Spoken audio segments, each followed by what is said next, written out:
Praise the Lord, ஹல்லேலூயா. நாம் தலைகளை தாழ்த்தி ஜெபம் பண்ணி நாம் தேவ செய்திக்காக கடந்து போவோம். பரிசுத்தமுள்ள நல்ல தேவனே, ஜீவனுள்ள பிதாவே, ஸ்தோத்திரம். கிருபை இறக்க நிறைந்த நல்ல தகப்பனே, இந்த மன மகிழ்ச்சியான ஆண்டவரே, இந்த நல்ல ஆண்டவரே, காலை வேலைக்காய் நன்றி சொல்லுகிறோம். காலை தோறும் இந்த கிருபைகள் புதிதாக இருக்கிறபடியால் நன்றி சொல்லுகிறோம் ஐயா. ஆண்டவரே, சோத்தரிக்கிற அந்த நாளில் வாடி துதித்து ஆராதித்து ஆண்டவரே வேதம் வாசித்து ஆண்டவரே சோத்திரம்.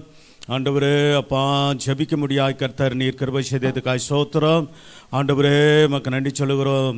ஆண்டவரே சாட்சி சொல்லி இந்த வருஷத்தில் ஆண்டவரே 39வது வருஷம் ஆண்டவரே அடியன் மனைவிக்கும் ஆண்டவரே ஸ்தோத்திர எங்கள் இருவரை இணைத்து ஆண்டவரே ஸ்தோத்திரம் ஐயா.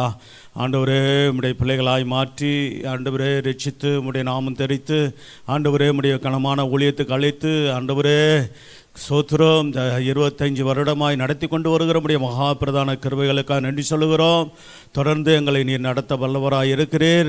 ஆண்டவரே, எங்கள் குடும்பங்களில் சகோதரி சாட்சி சொன்னது போல கர்த்தாவே சோத்திரமையா, நீர் ஆண்டவரே கிருபை செய்து ஆண்டவரே சோத்திரமையா ஆண்டவரே எங்களை வழி நடத்தினீர். ஆண்டவரே சோத்திர குடும்பத்துக்கு நல்ல ஒரு தகப்பனாக இருக்க எனக்கு கிருபை செய்த தேவன், பிள்ளைகளுக்கும் அப்பா சோத்திர ஆண்டவரே உதவி செய்த தேவன், அதே போல் சோத்திரம் ஐயா மனைவிக்கு ஆண்டவரே நல்ல ஒரு கணவனாக இருக்க கிருபை செய்து, அதே போல் என்னுடைய மனைவியும் நல்ல ஒரு மனைவியாக எனக்கு நீர் தந்ததுக்காய், ஏற்ற துணையாய் தந்ததுக்காய் உமக்கு நாங்கள் நன்றி சொல்லுகிறோம். ஆண்டவரே கர்த்தாவே உமக்கு நன்றி சொல்லுகிறோம். அப்படியாக கர்த்தாவே ஒவ்வொரு எங்கள் சபையில் இருக்கிற எல்லா குடும்பங்களும் நல்ல சமாதானமாய் சந்தோஷமாய் ஆண்டவரே திருமண வாழ்வை ஒவ்வொருவரும் காணத்தக்கதாக ஆண்டவரே குடும்பங்களிலே சமாதானம் உண்டாகத்தக்கதாக பிரிவினை இல்லாமல் கர்த்தாவே இந்த எங்களை 23 வருஷமாய் நீ நடத்தி நீ வந்தீரப்பா சோத்திரமையா. ஒரு மனமாய் ஆண்டவரே குடும்பமாய் சில குறைகள் ஆண்டவர் வாழ்க்கையில் சில போராட்டங்கள், சில கஷ்டங்கள், தொழில் ஊழியத்திலும் காரியங்களிலும் பலவிதமான பிரச்சனைகள், போராட்டங்கள் இவைகள் மத்தியில் கடந்து வந்தாலும் அவைகள் எல்லாவற்றையும் நீர் மாற்றி கர்த்தாவே நீர் ஆண்டவரே சோத்திர ஊழியத்தில் இந்த புதிய வருஷத்தில் எங்களை கிருபையாய் நடத்துவீர் என்று விசுவாசிக்கிறோம். அதே போல் சபை மக்களை நீர் ஆசீர்வதித்து ஒவ்வொரு குடும்பங்களிலும் ஆண்டவரே சோதர கணவன் மனைவியோடு பிள்ளைகளோடு கூட சேர்ந்து வாழ்ந்து ஆண்டவரே உம்முடைய நாமத்தை மகிமைப்படுத்த கர்த்தாவே குடும்பங்களில் தேவ சமாதானமும் தேவ ஆசீர்வாதமும் நன்மையும் கிருபையும் தொடரும்படியாய் ஊழியக்காரன் நான் வாழ்த்தி ஆசீர்வதிக்கிறேன். ஆண்டவரே உம்முடைய ஆசீர்வாதிக்கிற கரத்தை நீட்டி முழு சபையை நீர் ஆசீர்வதிங்க ஆண்டவரே. ஆண்டவரே குழந்தை பாக்கியத்தை கொடுத்து ஆசீர்வதிங்க. திருமணம் ஆண்டு பிள்ளைகளுக்கு திருமண காரியங்கள் கைகூடி வந்து இப்படியாக ஆண்டவரே சோத்திர ஒவ்வொரு குடும்பமும் ஆண்டவரே சோத்திர கடன் இல்லாமல் ஜெயமுள்ள வாழ்க்கை வாழ கர்த்தர் உதவி செய்து நடத்துங்க. ஆண்டவரே உம்முடைய பிள்ளைகள் உம்முடைய ஆண்டவரே ஊழியக்கார குடும்பங்கள் நாங்கள் இருக்கிறோம். எல்லா விசுவாசி குடும்பங்கள் பிள்ளைகளையும் சொட்டிலும் ஊழியர்கள் குடும்பத்தை சொட்டியில் வெளியடைத்து பாதுகாத்து கொண்டு இரத்த கொட்டைகளாய் மறைத்து அக்கினிமேல வெளியிட்டு உடைய பிள்ளைகளுடைய கைகள் பிரயாசங்கள், தொழில்கள், வியாபாரங்கள், வேலைகள், பிள்ளைகளுடைய படிப்பு, எதிர்காலங்கள் எல்லாவற்றையும் கர்த்தர் ஆசீர்வதித்து பாதுகாத்து வழி நடத்தியறலாம். ஆண்டவரே சோத்திர எங்களுக்கு பிள்ளைகள் 3 பிள்ளைகளை கொடுத்து அன்று துணையாக 3 ஆண்டவரே இன்னும் மருமகளையும் மருமகளையும் கொடுத்து 6 பிள்ளைகளையும் 7 பேர பிள்ளைகளையும் கொடுத்து அது எல்லாம் உடைய மகாபிரதான தயவு இரக்கம் காருணியம் ஆண்டவரே சோத்திரம். அதற்காய் கோடி ஸ்தோத்திரங்களை கோடி நன்றிகளை ஏறெடுக்கிறோம். அப்படியா சபை மக்களுக்கு கொடுத்திருக்கிறதான நல்ல ஆசீர்வாதங்களுக்காய் சோதர ஆண்டவரே சோதரம் ஐயா உடைய பிள்ளைகள் எல்லாரையும் ஆண்டவரே வெளியெடுத்து பாதுகாத்து ஆண்டவரே சோதரமையா எல்லா விதமான பிசாசு தந்திரமான எண்ணங்களுக்கும் மனுஷனுடைய தந்திரமான எண்ணங்களுக்கும் விலைக்கு பாதுகாத்து வேலி அடைத்துக்கொள்ளும். ஆமாண்டவரே யோபுகளை சுற்றில் வேலி அடித்து பாதுகாத்து கொண்டது போல முழு சபையையும் முழு ஆண்டவரே சோத்திரம் நம்முடைய ஆமாண்ட ஊழியக்கார குடும்பங்கள் விசுவாச குடும்பத்து பிள்ளைகளையும் சந்ததிகளையும் வேலி எடுத்து தொடர்ந்து பாதுகாத்து வழி நடத்த போகிற தெய்வங்களுக்காக நன்றி சொல்லுகிறோம். இயேசு நாமத்தில் வேண்டிக் கொள்கிறோம் நல்ல பிதாவே, ஆமேன். ஸ்தோத்திரம். கர்த்தர் நல்லவர். சோத்திரம். திருமணமாகிய கணவன் மனைவியோடு வாழுகிற உங்களுக்கும் அநேக திருமண நாட்களை காண கர்த்தர் கிருபை செய்வார். ஹல்லேலூயா. சமாதானமாக குடும்பம் இருக்கணும். ஒரே மனைவியோடு ஒரே புருஷனோடு சோத்திரம் இந்த பூமியில் வாழ்வது தேவனுடைய சித்தம். ஹல்லேலூயா. ஆகவே கர்த்தருடைய பிள்ளைகளுக்கு வேறு என்ன வந்துடக்கூடாது. திருமணம் ஆன பிற்பாடு சோத்திரம் நல்லா விசாரித்து செய்யுங்க, நல்ல ஜபத்தோடு செய்யுங்க. நாங்கள் உங்களுக்காக ஜபிக்கிறோம். சோத்திர திருமணமான பிற்பாடு வருகிற ஏற்றத்தாழ்வு சில குடும்பம்னா சோத்திர ஏற்றத்தாழ்வு இருக்கும், சில பிரச்சனைகள் வரும். ஆனாலும் கூட தொடர்ந்து நேற்று கூட ஒரு மகளுக்கு ஒரு நல்ல ஒரு ஆலோசனை சில காரியங்களை சொன்னேன். என்னென்ன யாருன்னு சொல்ல வரல. திருமணமாகி இருக்கிற பிள்ளைக்கு சோதர் ரொம்ப நீ கணவனோடு கூட நல்ல ஒரு ஐக்கியத்தை காத்துக்கொண்டு கணவர் என்னை நேசிக்கிறார், பிள்ளையை நேசிக்கிறார்னு அந்த மக சொன்ன சோத்திரம். ஆகவே என்னுடைய ஆசையெல்லாம் சபையில் இருக்கிற ஒரு குடும்பமாக அது பிரிஞ்சிருக்கக்கூடாது. அல்லேலூயா. இணைஞ்சிருக்கணும், சமாதானமாக இருக்கணும்.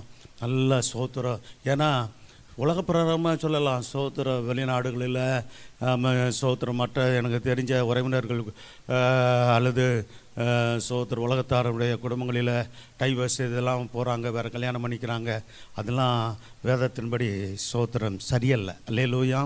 ஆமாம், ஒரே மனைவியோடு ஒரே கணவனோடு கடைசி வரைக்கும் வாழ்ந்து அதுதான் உத்தமமான வாழ்க்கை. நான் தெளிவாக சொல்லிடுறேன், வசனத்தின்படி சொல்லிடுறேன், அதுதான் உத்தமமான வாழ்க்கை. அல்லேலூயா. வேறு என்னமே வரக்கூடாது, ஆண்களுக்கும் வரக்கூடாது, பெண்களுக்கும் வரக்கூடாதுங்க. சோத்திரம் எது இருந்தாலும் இல்லைனாலும் கர்த்தர் இருக்கிறார், பார்த்துக்கொள்வார். அல்லேலூயா. சோத்திரம். ஆமாம், அதனால் ஆமாம் நமக்கு எண்ணங்களே வேறு எண்ணங்கள் வந்துடக்கூடாது. சோத்திரம். ஏன்னா நான் இதுக்கு மேலே நான் அதிகமாக சொல்ல விரும்பல, நீங்கள் இப்போ புரிஞ்சுக்கொள்வீங்க கர்த்தருடைய பிள்ளைகள். ஏன்னா சோத்திரம் சில பிள்ளைங்க குடும்பத்தில் சிலர் நல்ல சேர்ந்து பிள்ளைகள் சேர்ந்து வாழ்வாங்கன்னு நினச்சி நம்ம சந்தோஷப்பட்டு இருக்கிற வேலையில் பிசாசு பாருங்கள் குடும்பத்தின் மத்தியில் கிரியை செய்து பிரிவினை உண்டாக்க பார்க்குறான். அது மனுஷர்கள் கூட சில காரியங்களை செய்கிறாங்க. சில அவிசுவாசிகள் மூலமாக சில குடும்பங்களில் பிரிவினை வருது.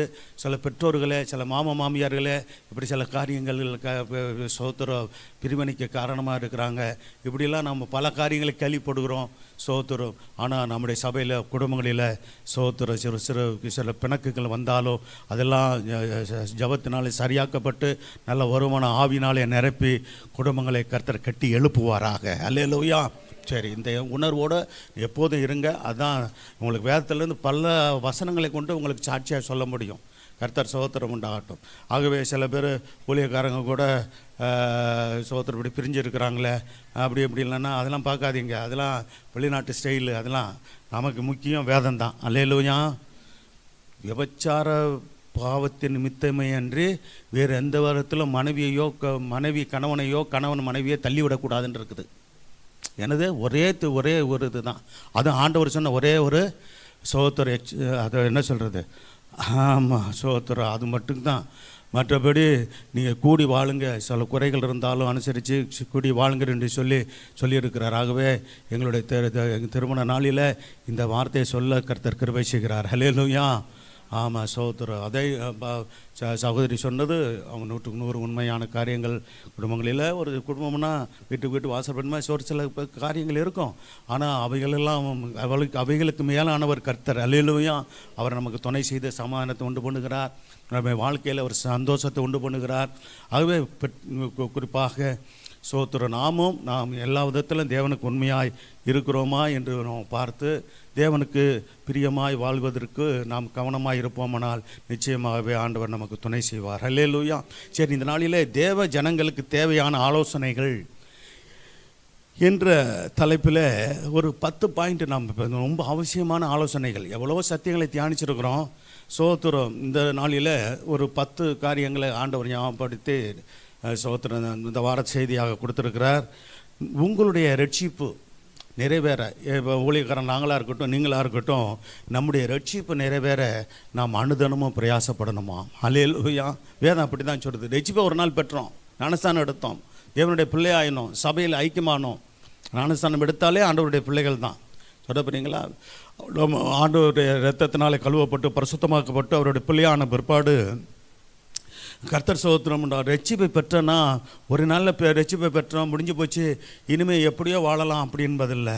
அந்த ரட்சிப்பு நிறைவேற நாம் சோத்திரம் தேவ பயத்தோடு பக்தியோடு கூட ரட்சிப்பு நிறைவேற நாம் பிரயாசப்படணுமா. ஆமென். அல்லேலூயா. நான் பிரயாசப்படணும், நீங்கள் பிரயாசப்படணும். சோத்திரம். பாருங்கள், 2 வசனத்தை கொடுக்குறேன். பிலிப்பர் 2:12, எபிரேயர் 2:4 வாசிங்க. ஆதலால் எனக்கு பிரியமானவர்களே பாருங்க, சோத்திரம் எப்போதும் கீழ்ப்படுகிற சபையாக இருந்துச்சு. யாருக்கு? அப்போஸ்தலனாகிய பவுலுக்கு. கர்த்தருக்கு கீழ்ப்படுகிற சபை. பாருங்கள், ஊழியர்களுக்கு கீழ்ப்படுகிறவங்க தேவனுக்கு கீழ்ப்படிவாங்க. ஏன்னா ஊழியர்கள் பேசுகிற வார்த்தை தேவனுடைய வார்த்தை. அப்போ தேவனுடைய வார்த்தைக்கு கீழ்ப்படியும் போது தேவனுக்கு கீழ்ப்படுகிறீங்க.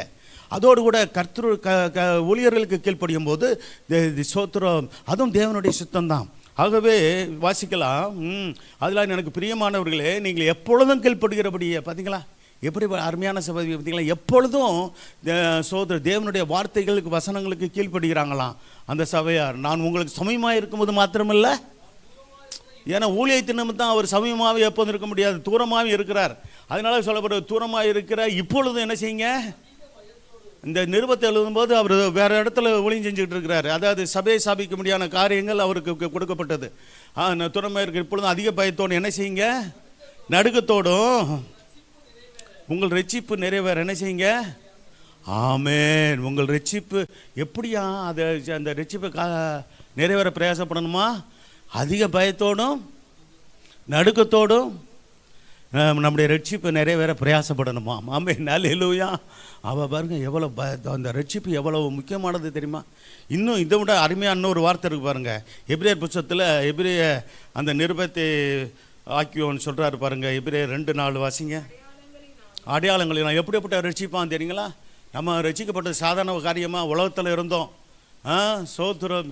நாம் இன்றைக்கி தேவனுடைய பிள்ளையாக இருக்கிறோம். ஒரு காலத்தில் நம்ம யாருடைய பிள்ளையாக இருந்தோம்ன்றது நமக்கு தெரியும். உலகத்தின் பிள்ளைகளாக இருந்தோம். சோத்திரம். அதுன்னு சொல்ல போனால் வேறு மாதிரி கூட சொன்னாலும் தப்பு இல்லை. நான் சொல்லுவேன், நான் 24 வயசுக்கு முன்னாடி பிசாசன் பிள்ளையாக இருந்தேன். உங்களை சொன்னோம்னா நீங்கள் எதுவும் உங்களுக்கு தப்பாக தெரியுமான்னு தெரில. நான் சொல்கிறது வெக்கப்படலை. உண்மை அதுதான். உலகத்தின் வழிபாடுகளில் இருந்தேன். சோத்திரம். இன்றைக்கி ஆண்டவருடைய பிள்ளையாக இருக்கிறேன். அல்லேலூயா. ஆண்டவருடைய ஊழியக்காரனாக இருக்க முடியாத பாக்கியத்தை கொடுத்துருக்கிறார். ஆகவே அடையாளங்களினாலும் இதெல்லாம் நமக்கு ஒரு அடையாளங்கள், அற்புதங்களினாலும் நம்முடைய வாழ்க்கையில் அற்புதங்களை நம்ம பார்த்துருக்குறோமா இல்லையா? ரட்சிக்கப்பட்ட பிற்பாடு சோதரா அடுத்து பலவிதமான இந்த ரட்சிப்பை பெற்றுக்கிறோமே, இதெல்லாம் சிந்திச்சு பார்க்கணும். இந்த காரியங்கள்லாம் நம்ம வாழ்க்கையில் நடந்திருக்கான்னு பாருங்களேன். நான் சொல்லுவேன், இதெல்லாம் நடந்திருக்குது. அடையாளங்கள் நடந்திருக்குது, அற்புதங்கள் நடந்திருக்குது. பலவிதமான பலத்தை செய்கினாலும் தம்முடைய சித்தத்தின்படி பகிர்ந்து கொடுத்த பரிசுத்தாவின் வரங்களினாலும் அடுத்து தேவன் தாமே சாட்சி கொடுத்ததுமா இருக்கிற இந்த ரட்சிப்பு சோத்திரம் எப்படிப்பட்டதா பெரிதானதுன்னு சொல்றார். பெரிதான ரட்சிப்புங்க நமக்கு கர்த்தர் கொடுத்தது. இந்த பெரிதான ரட்சிப்பினால தான் அந்த பெரிய தேவனிடத்தில் போய் இந்த பூமிக்குரிய வாழ்க்கை முடிஞ்ச ஒரு பாடுது, அல்லது கர்த்தருடைய வாழ்க்கை கர்த்தருடைய வருகையிலே நாம் சேர்த்து கொள்ளப்பட்டு அவரோடு இருக்கக்கூடிய பாக்கியம் கிடைக்கிறது இந்த பெரிதான ரட்சிப்பை பெற்றதுனாலே தான். அல்லேலூயா. ஆமாம். இந்த உலகத்தில் இருக்கிற பெரிய பணத்தை பார்த்து தேவன் ரட்சிப்பை கொடுக்கறதில்ல. சோத்திரம். தேவன் நம்மை தாழ்த்தி ஒப்பு கொடுத்து மெய்தேவனாகிய கர்த்தரை கண்டு கொண்ட பிற்பாடு சோத்திரம் அவரை கடைசி வரைக்கும் உறுதியாக பிடித்து கொண்டு ரட்சிப்பை காத்து கொள்ளணும். அல்லேலூயா. நம்முடைய ஜீவியத்தில் எந்த சூழ்நிலையிலும் கல்யாணத்துக்காகவோ வேறு எந்த காரியத்துக்காகவோ சொந்த பந்தங்களுக்காகவோ நம்முடைய ரட்சிப்பை இழந்து போயிடக்கூடாது. அல்லேலூயா. அதை நான் தெளிவாக சொல்லிடுறேன். காத்துக்கொள்ளுங்க. நாங்கள் காத்துக்கொண்டோம். உங்களுக்கு முன்பாக நாங்கள் சாட்சியாக இருக்கிறோம். ஆமாம். சோத்திரம். அதனால தான் கர்த்தர் பாருங்கள், உண்மையுள்ளவர்களே கர்த்தர் பரிபூர்ண ஆசீர்வாதங்களாலே ஆசீர்வதிப்பார், உங்களையும் ஆசீர்வதிப்பார்ன்னு சொல்லி நான் வாழ்த்துக்கிறேன். அல்லேலூயா. பெரிதான ரட்சிப்பை காத்துக்கொள்ளுங்க. ஆமாம். இதை நினைக்கும் போதெல்லாம் எனக்கு கர்த்தர் கொடுத்துருக்க ரட்சிப்பு பெரிதான ரட்சிப்பு. சொல்லுவோமா, கர்த்தர் எனக்கு கொடுத்த ரட்சிப்பு பெரிதான ரட்சிப்பு. அல்லேலூயா. இதை நான் விட்டுவிட மாட்டேன். அல்லேலூயா. ஆமாம். சோத்திரம். ஆமாம். பெரிதான ரட்சிப்பை குறித்த நான் சொல்லப்படும் அது அசட்டையாக நினச்சிடக்கூடாது. நான் ரசிக்கப்பட்டேன், ஒரு நாளில் ஞானஸ்தானம் எடுத்தேன், முடிஞ்சு போச்சு, எதுன்னு ஆண்டோட பிள்ளையாயிட்டேன், இப்படி வாழ்ந்தாலும் ஆண்டவர் மன்னிப்பார் அப்படின்றது அது துணிகரமான காரியமாக போயிடும். அப்படி அல்ல. நான் ரட்சிப்பை காத்துக்கொள்வேன். அல்லேலூயா. அந்த கடைசி வரைக்கும் காத்துக்கொள்கிறது தான் அவன் முடிவு புரிந்த நிலை நிற்பவனே. அதை பார்த்தீங்களா? ஏன் அந்த வார்த்தை ஆண்டவர் சொன்ன வார்த்தை தான் அது. ஏசபா சொன்ன வார்த்தை தான். முடிவு புரியும் தான் அந்த ரட்சிப்பை காத்துக்கொள்கிறவனே பாக்கியவான்னு அர்த்தம். அந்த வசனத்தினோட அர்த்தம் முடிவு பிறந்தவனே ரட்சிக்கப்படணும் என்ன அர்த்தம் பாருங்கள். ரட்சிப்பை கர்த்தர் இப்போ பூரணப்படுத்திக்கிட்டே இருக்கிறாரு நமக்கு. பாருங்கள், அந்த ஒரு நாளுக்கு நாள் நம்முடைய ரட்சிப்பை தேவன் நம்ம கொடுத்த ரட்சிப்பை நாம் நினைத்த நன்றி சொல்லி ஆண்டவரே இந்த ரட்சிப்பை காத்து கொண்டு கடைசி வரைக்கும் வாழ்ந்து உடைய வருகையில் நான் பறந்து உம்மோடு கூட நான் இணைந்து கொள்ளணும், நானும் என் குடும்பமும் எங்கள் சபையார் என்று சொல்லி நீங்கள் ஜபிக்கணும். நான் தினமும் ஜபிக்கிறேன். ஆண்டவரே நம்முடைய வருகையில் ஊழியர் நாங்கள் குடும்பத்து பிள்ளைகள் சந்ததிகளும் மட்டுமல்ல எங்கள் முழு சபையாரும் உடைய வருகையில் சேர்த்து கொள்ளப்படணும். அதே போல் இயேசு நம்முடைய சபையை சேர்ந்த எல்லா ஊழியக்காரர்களும் சோத்திரம் எல்லாம் நம்ம ஃபாதர் அப்பா முதற்கொண்டு அவர் ஃபாதர் பரிசுத்தவான் சோத்திரம். நமக்கெல்லாம் நல்ல ஒரு ரோல் மாடல் அவர். நிச்சயமாகவே சோத்திரம் கர்த்தருடைய வருகையிலே எடுத்துக்கொள்ளப்படுவார் சோத்திரம் என்று சொல்லிலாம் நான் விசுவாசிக்கிறேன். அதே போல் உலகம் முழுவதும் இருக்கிற சகல ஜனங்களும், ரட்சிக்கப்பட்ட ஜனங்களும் ரட்சிப்பை காத்து கொண்டு உடைய வருகையில் எடுத்துக்கொள்ளப்பட வேண்டும் என்றும் நான் ஜெபிக்கிறேன். அல்லேலூயா. ஆமாம், நம்ம ஐக்கியத்துக்கு மட்டும் இல்லை, உலகம் முழுவதும் இருக்கிற எல்லா ஸ்தாபனங்கள், ஐக்கியங்கள் இருக்கிற எல்லா சபைகளும் நல்ல உயிர்மீச்சு அடைந்த சபைகளாய், ஆவிக்குரிய சபைகளாய், தேவசித்தம் செய்கிற சபைகளாக இருந்து பரிசுத்தமாய் ஜீவித்து மனவாட்டி சபைகளாய் மாறி கர்த்தருடைய வருகையில் தேறினவர்களாக வெளிப்பட முடியாய் நான் தினமும் ஜெபிக்கிறேங்க. நீங்கள் ஜெபிக்கிறீங்களா? கர்த்தருடைய வருகையில் போகிறதுக்கு எப்போனாலும் ஆயத்தமாக நம்ம இருக்கணும். அது ஒரு பாயிண்ட் இருக்குது, நான் சொல்கிறேன். சரி, அப்போ 2 காரியம். நம்முடைய ரட்சிப்பு நிறைவேற என்ன செய்யணும்? பிரயாசப்படணும். இல்லை அனுதினம்னு சொன்னேன்னா அனுதினமும் பிரயாசம். நோட் பண்ணிக்கொள்ளுங்க. சோத்துக்கிறோம் இருதயத்திலே அது பதித்து கொள்ளுங்க. எழுதாதவங்க இருதயத்திலே அது பதித்து கொள்ளுங்க. இதெல்லாம் பாருங்கள், கர்த்தர் சோத்திரம் உண்டாகட்டும். வசனங்கள்லாம் நம்முடைய இருதயத்தில் எழுதப்படணும். அல்லேலூயா. ஆமாம், நீங்கள் நோட்ஸில் எழுதிக்கொள்ளுங்க. அப்புறம் வீட்டில் போய் நீங்கள் பார்த்தீங்கன்னா உங்கள் மனதில் கேளுங்க, இருதயத்தில் பார்த்தீங்க, நோட்ஸ் எழுதிக்கொள்ளுங்க. அது மறுபடியும் அதை தியானித்து பாருங்கள். கர்த்தர் உங்களுக்கு பிரயோஜனமாக அதை மாற்றி தருவார். 2வது, நீங்களும் பிள்ளைகளும் முழு குடும்பமும் சபை விளக்குற விசுவாசிகள் ஜெப நேரத்தை ஒதுக்கி ஒவ்வொரு நாளும் தவறாது கர்த்தரை பக்தியுடன் பாடி ஆண்டவரை துதிக்கணும். ஆமென். அல்லேலூயா. அதோடு கூட வேத வாசித்து என்ன செய்யணும்? ஜெபிக்கணும். செய்கிறீங்களா? இதை நீங்கள் செய்யலைன்னா கர்த்தருடைய வருகையில் போக முடியாதுங்க. அதே நான் சொல்லிடுறேன். நான் பின்னாடி கூட வசனங்கள் சொல்கிறேன். நானும் சரி, எனக்கு இந்த சத்தியம் தெரியும். அப்போ ஊழியக்காரங்க நாங்கள் இன்னும் கூடுதலாக அவங்களோட ஜெபிச்சுக்கிட்டு இருக்கிறோம். சோத்திரம். ஊழியக்காரருடைய ஜெபத்தை மட்டும், என்னுடைய ஜெபத்தையோ சகோதரியுடைய ஜெபத்தை மட்டும் நீங்கள் சார்ந்திருக்காதீங்க. நீங்கள் ஒவ்வொருவரும் உங்களுக்காகவும் உங்கள் குடும்பத்துக்காகவும் பிள்ளைகளுக்காகவும் தரப்பில் நின்று ஜெபித்தே ஆகண்டும். ஆமென். அல்லேலூயா. ஆமாம், சோத்திரம். சாக்கு பக்கு சொல்ல முடியாதுங்க, நான் தெளிவாக சொல்லிடுறேன். இப்போ வசனத்தை வாசிங்க. தானியேல் 6:10 அவர் பாருங்க எப்பேற்பட்ட ஒரு முக்கியமான பொறுப்பில் இருந்தார். ராஜாவுக்கு 2வது ஸ்தானத்தில் சோத்திர பிரதம மந்திரியாக இருந்தார்னு சொல்லலாம். ஜனாதிபதிக்கு அடுத்து பிரதம மந்திரி எப்படி இருக்கிறாரோ அந்த பொறுப்பில் இருந்தாருங்க. தானியேல் அவருக்கு எவ்வளோ வேலை இருக்கும், பொறுப்பு இருக்கும். அவைகளை மத்தியில் ஜபத்தை விடலை பாருங்கள். சோத்திர தினமும் 3 வேளை என்ன செஞ்சாரா? ஜெபம் பண்ணினாராம். தினமும் நீங்கள் எத்தனை நேரம் எவ்வளோ நேரம் ஜெபம் பண்ணுறீங்க? சோத்திர. வாய்ப்பு கிடைக்கும் போதெல்லாம் வேதத்தை கொண்டு, வசனத்தை கொண்டு சோத்திரம். ஆமாம். நான் தான் நேற்று கூட சொன்னேன், எனக்கு ரொம்ப சில என்ன டைம் போகாமல் போர் அடிக்குதுங்க அப்படின்ற ஒரு எண்ணம் ஏதாவது யாருக்காவது வருதா? டைம் போக மாட்டேங்குது, போர் அடிக்குது. அதனாலக்கு எது ஃப்ரெண்ட்ஸை பார்க்க போகிறேன், அங்கே போனால் டைம் பாஸ் ஆகிடும் அப்படின்னா சரியான விதத்தில் இல்லைன்னு அர்த்தம். நீங்கள் இல்லைன்னு அர்த்தம். வாலிப பிள்ளைகளை என்னது போர் அடிக்கக்கூடாது. சோத்திரம். வேதம் வாசித்தா போர் அடிக்குமா?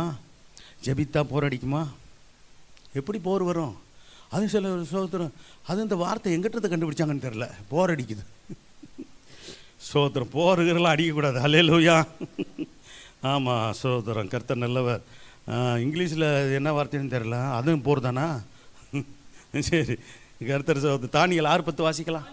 தானியேல் ஒன்றா அந்த பத்திரத்துக்கு கையெழுத்து வைக்கப்பட்டது என்று அறிந்த போதிலும் பார்த்தீங்களா பாருங்க, உயிருக்கு ஆபத்தான ஒரு நிலவரத்தை கொண்டு வந்துட்டாங்க சத்துருக்கள். இப்போ ராஜாவை தவிர வேறு யார்கிட்டையும் போய் இப்போ என்ன பண்ணக்கூடாது, உங்கள் விண்ணப்பங்களை சொல்லக்கூடாது. ஒரு மனுஷன் என்ன, ராஜா மனுஷன் தானே.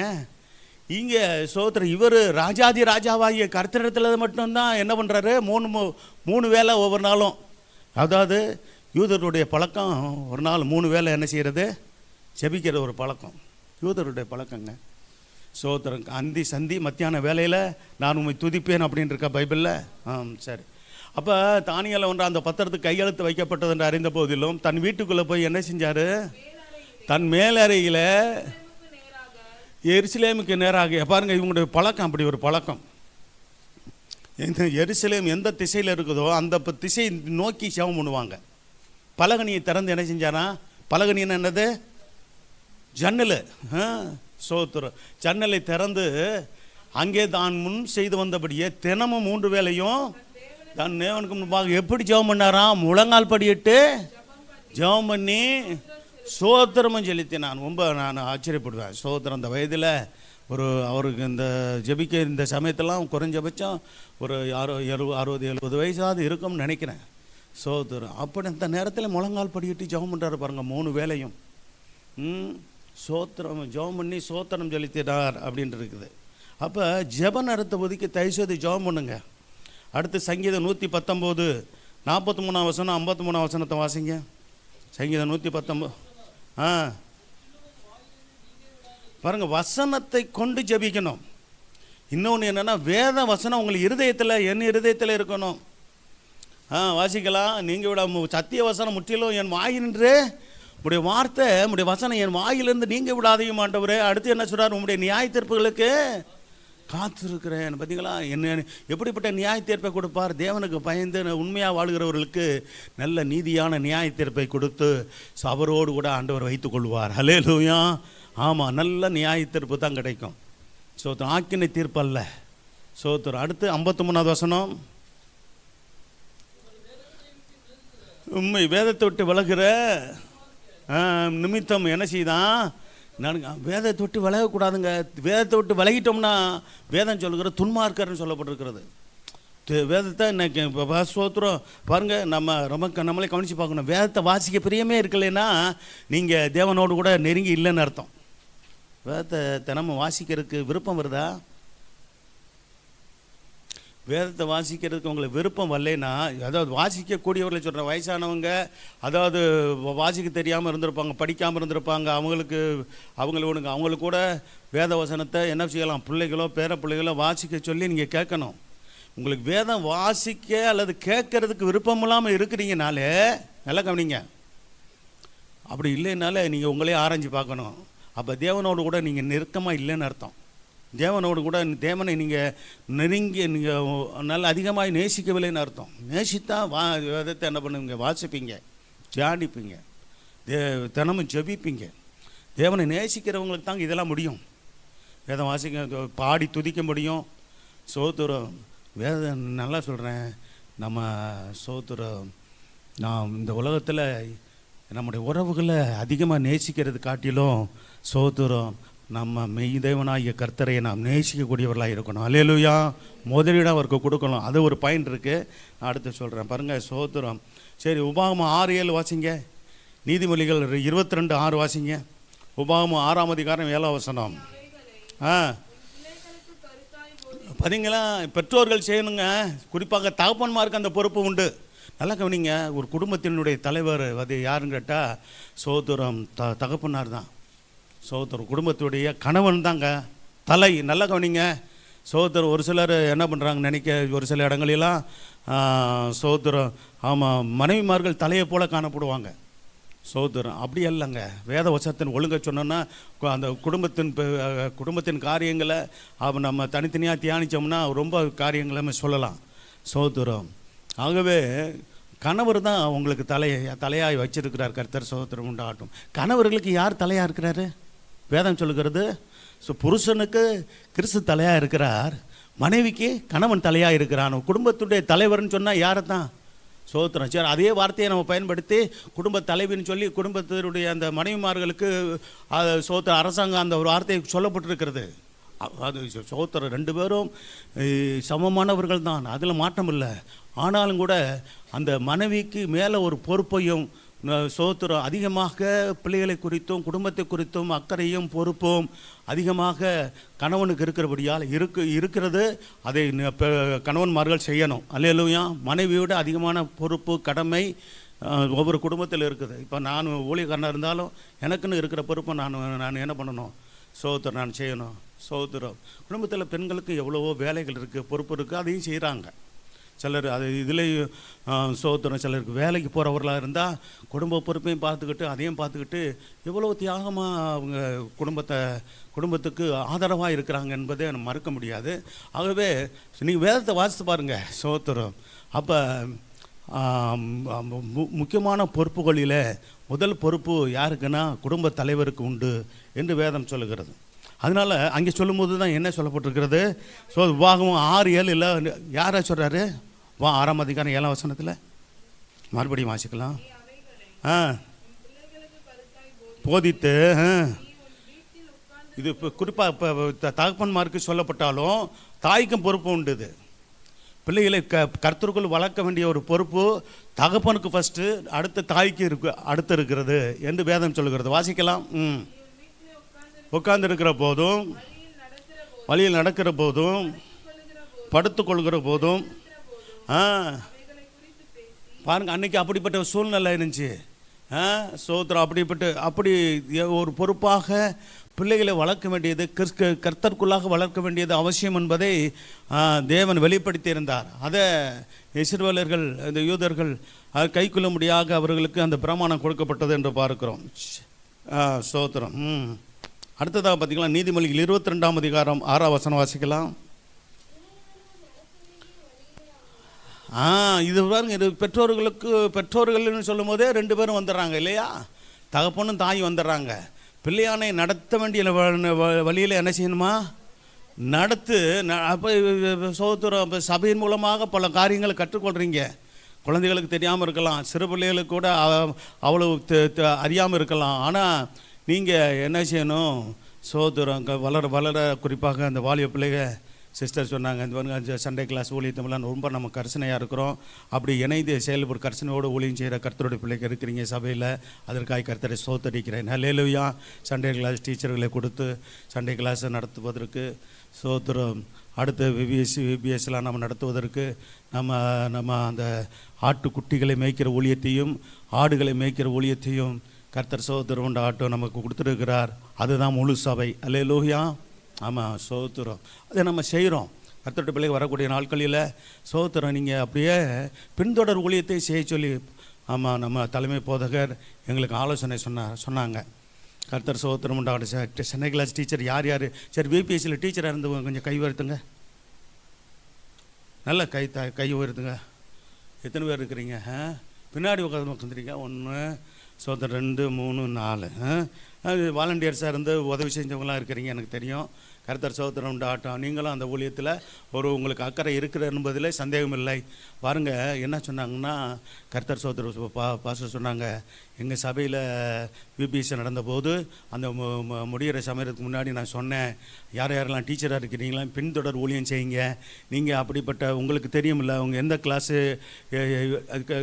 கிளாஸ் எடுத்தாங்களோ அந்த கிளாஸில் இருக்கிற பிள்ளைகள் யார் யாருன்னு தெரியுமா இல்லையா?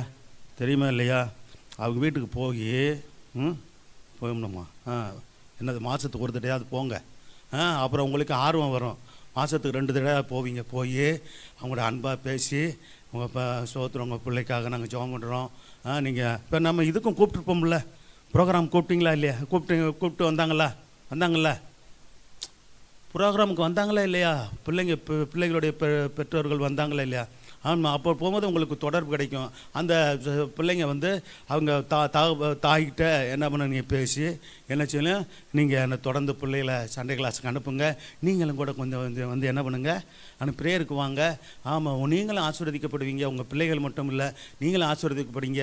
உங்களுக்காக ஜெபம் பண்ணுறோம். அதே சமயத்தில் ஊழியக்கார குடும்பத்திலேருந்து ஏதாவது உங்களுக்கு ஜெபிக்கணும் அப்படின்னா உங்கள் வீட்டில் கூட ஜெபம் பண்ணுவாங்க.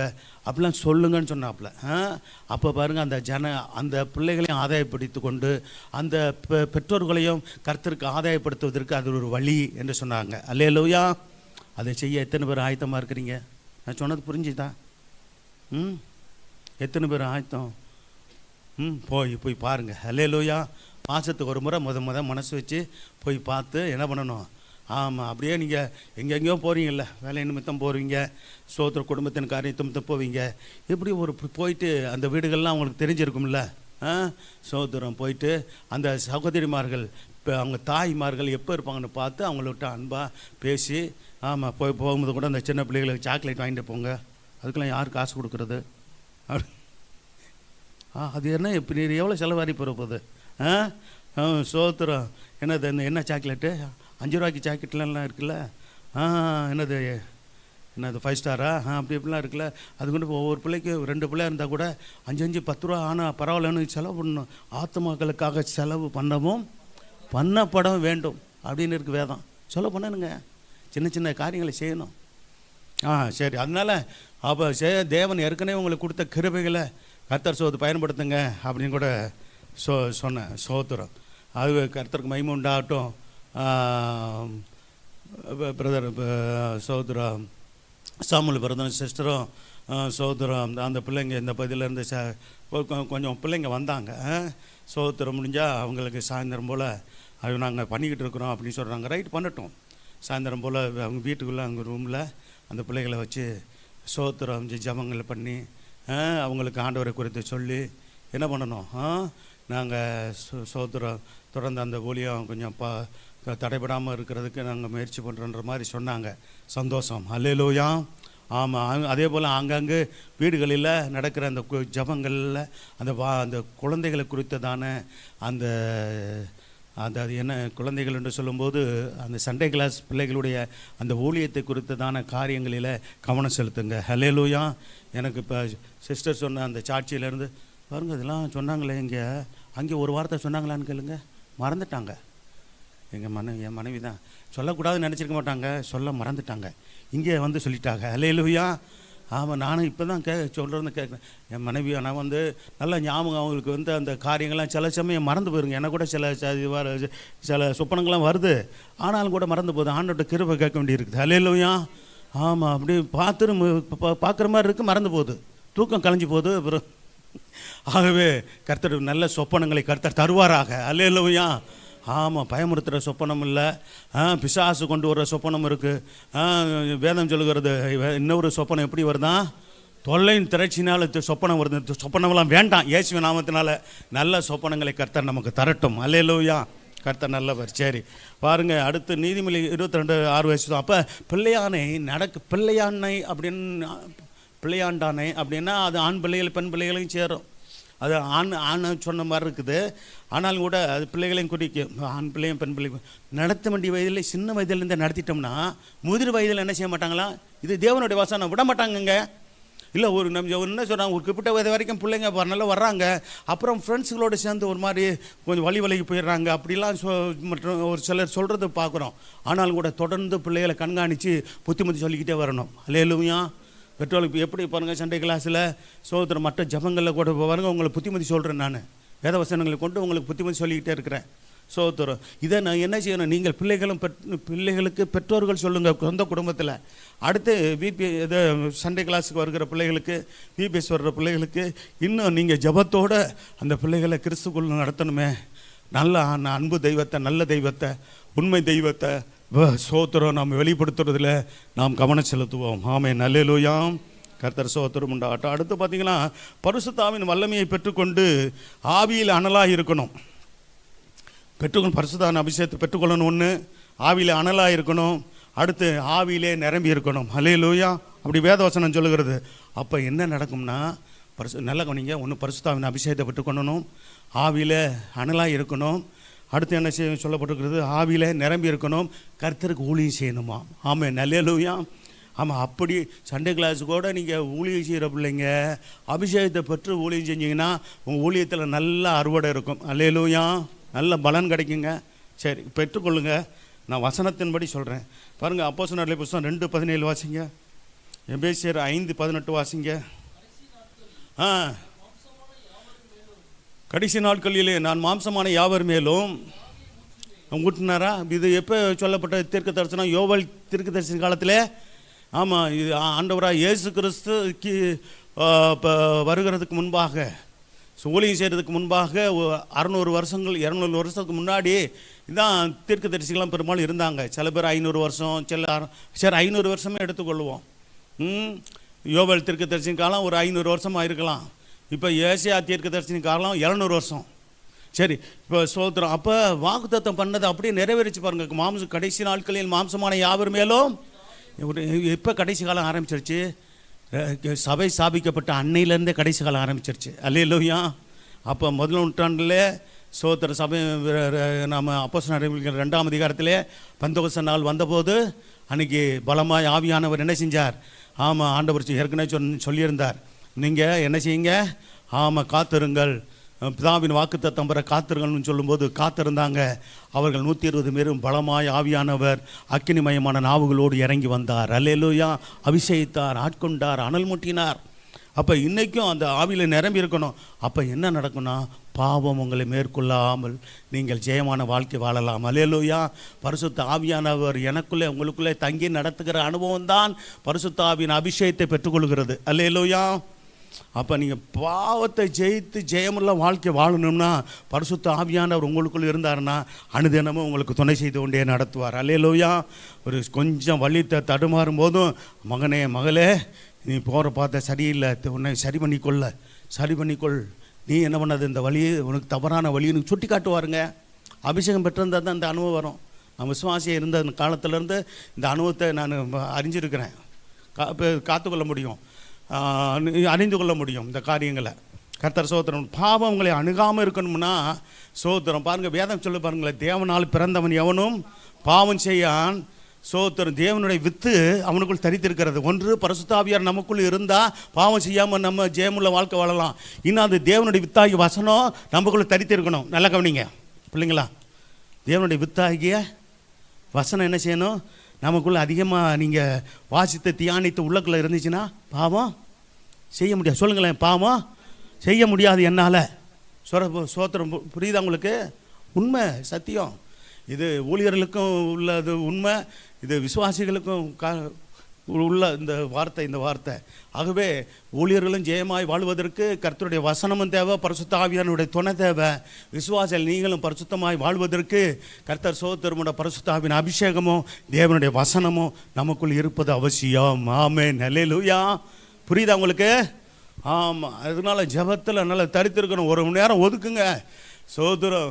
ஆமாம், நான் தெளிவாக சொல்கிறேன். நான் தெளிவாக உங்களுக்கு வசனத்தை சொல்லி நான் கடைபிடிக்கிறேன், உங்களையும் கை கொள்ள முடியாது சொல்கிறேன். நீங்கள் என்ன பண்ணணும், ஜெபத்தில் நீங்கள் தரித்திருந்து தேவனுடைய வல்லமையால் நிரப்பப்பட்டு வசனம் உங்கள் இருதயத்தில் இருக்கட்டும். பரிசுத்த ஆவியானவரையும் விசேஷமாக உங்களை ஆட்கொண்டு உங்களை அபிஷேகித்து உங்களுக்குள் தங்கி உங்களை நடத்துவாராக. அல்லேலூயா. இப்போ பரிசுத்த ஆவியின் வல்லமை என்று சொல்லப்படுகிறது. வல்லமையை பெற்றுக்கொண்டு என்ன செய்யணும், ஆவியில் அனலாக இருக்கணும், ஆவியில் நிரம்பி இருக்கணும். அப்போ பாவம் உங்களை மேற்கொள்ளாது. அப்போ 2:17 வாசித்தோம். அப்போ என்ன உண்டாகுது, கடைசி நாட்களில் மாம்சமான யாவர் மேலே என் ஆவியை ஊற்றுவேன் அப்படி சொல்கிறார். அப்படின்னா கர்த்தர் சோத்து மாம்சமாக இருக்கிற தேவனுடைய ஜனங்கள் மேலே, ரட்சிக்கப்பட்ட ஜனங்கள் மேலே அவர் தம்முடைய ஆவியை ஊற்றுவார். சில பேருக்கு ரட்சிப்பை பெறுவதற்கு முன்னாடியே அபிஷேகத்தை பெற்றுக்கொள்கிறாங்க.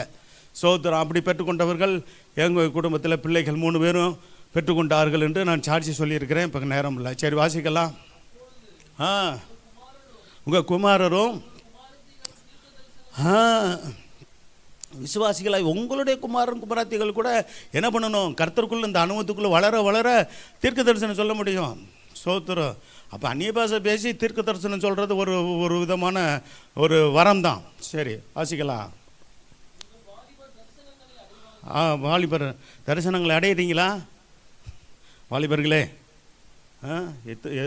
என்ன தரிசனம்லாம் வருது? நல்ல தரிசனம் வருதா, இல்லை வேறு மாதிரி மோசமான தரிசனம்லாம் வருதா? தரிசனமோ சொப்பனமோ நல்லதாக வரட்டும். ஆமேன். இயேசுவின் நாமத்தினாலே எங்கள் பிள்ளைகளை அபிஷேகித்து பரிசுத்தப்படுத்தி நல்ல அபிஷேகத்தை நல்ல என்ன பண்ணுங்க, சொப்பனங்களையும் தரிசனங்களையும் கொடுங்கப்பா. அல்லேலூயா. சரி, அடுத்து. ஆமாம், மூப்பர்களே 3 பேர் இருக்கிறீங்க. சொப்பனங்களை காணுங்க. கர்த்தர் கொடுக்குற சொப்பனங்களை கண்டு ஆமாம் சபையில் மத்தியில் சாட்சி சொல்லுங்கள். கர்த்தர் உங்களை ஆசீர்வதிப்பாராக. கர்த்தர் உங்களை ஆசீர்வதிக்கட்டும். கர்த்தர் சோதனம் உண்டாகட்டும். எபேசியர் 5:18 வாசிங்க. ஆமாம், ஆண்டவருடைய பிள்ளைகள் ரொம்ப போத சம்மந்தப்பட்ட காரியம் ஒன்றும் உங்கள் வாய்க்குள்ளே வேறு எந்த விதத்திலும் ஊசி பல விதமான போத வசதிகள் இருக்குது. அது சோதரம். ஆண்கள் ரொம்ப எல்லா சூழ்நிலையும் உங்களை காத்துக்கொள்ளுங்க. இலவசமாக தரேன்னு சொல்லுவான் உங்களுக்கு. இப்போ ஏன்னா உலகத்தார் மத்தியில் தான் நீங்கள் பழக வேண்டியிருக்கும். அதில் ஒன்றும் தவிர்க்க முடியாது இல்லையா? வேலை செய்கிறவங்களாம் நல்லா விசுவாசிகளாக இருப்பாங்க, அவிசுவாசிகள் நிறைய பேர் இருப்பாங்க, ஒரு சில விசுவாசிகள் இருப்பாங்க. நல்லது இருக்கட்டும். அதே சமயத்தில் நீங்கள் ரொம்ப கவனமாக உங்களை காத்துக்கொள்ளணும். எந்த விதத்தில் இலவசமாக தரேன்னுவான், ஃப்ரீயாக தர்றேன், சோத்திரம் என்ஜாய் பண்ணுவோம். சோத்திரம் பர்த்டே, கல்யாண நாள், சோத்திரம். ஆமாம், இன்றைக்கி எங்களுக்கு கல்யாண நாள் தான். ஒன்றும் பெரிய விசேஷம் ஒன்றும் இல்லை, எப்போதும் வழக்கமான சாப்பாடு தான். அல்லேலூயா. ஆமாம், யாரையும் கூப்பிட்றதில்ல, நாங்களும் யார்கிட்டையும் போகிறதில்லை. ஆமாம், உண்மையை சொல்கிறோம். சோத்திரம். அதுக்குன்னு ஸ்பெஷல் ஹிஸ்ஸெல்லாம் ஒன்றும் கிடையாது. அதனால் ஆமாம், ஸ்பெஷலு நான் உனக்கு செலவு பண்ணுறேன், நல்ல சந்தோஷமாக இருப்பான்னு கூப்பிடுவோம். போயிடாதீங்க, மாட்டிக்கொள்வீங்க. சோத்திரம். உங்கள்கிட்ட இருக்கிற கிருபையும் போயிடும். அதுதான் சொல்கிறது. சொந்த பந்தங்களோடு கூட அளவோட வச்சுக்கொள்ளுங்க. அதுக்காக அவங்களை வெறுக்க வேணாம். சோதரம் அதுக்காக அவங்கள்ட்ட பேசக்கூடாது, அவங்கள்ட்ட பழகக்கூடாது அப்படிலாம் வேதமும் சொல்லலை. நீங்கள் உங்கள் தேவ அன்பை வெளிப்படுத்தி சோதரம் என்ன பண்ணுங்க, அவர்களை கிறிஸ்துக்குள் ஆதாயப்படுத்துங்க. ஆண்டவர் பற்றி சொல்லுங்கள். அதை நல்ல ஒரு தருணமாக பயன்படுத்துங்க. அதுதான் ஆண்டவர் எதிர்பார்க்குறார். சோதரம் அடுத்த ஒரு பாயிண்ட், அந்த பாயிண்ட் அதுதான் சோதரம். எபேசியர் 5:18. அப்போ ஆவியினால் நிறைந்து பாருங்க, ஆவியினால் நிறைந்து இருக்கணும்.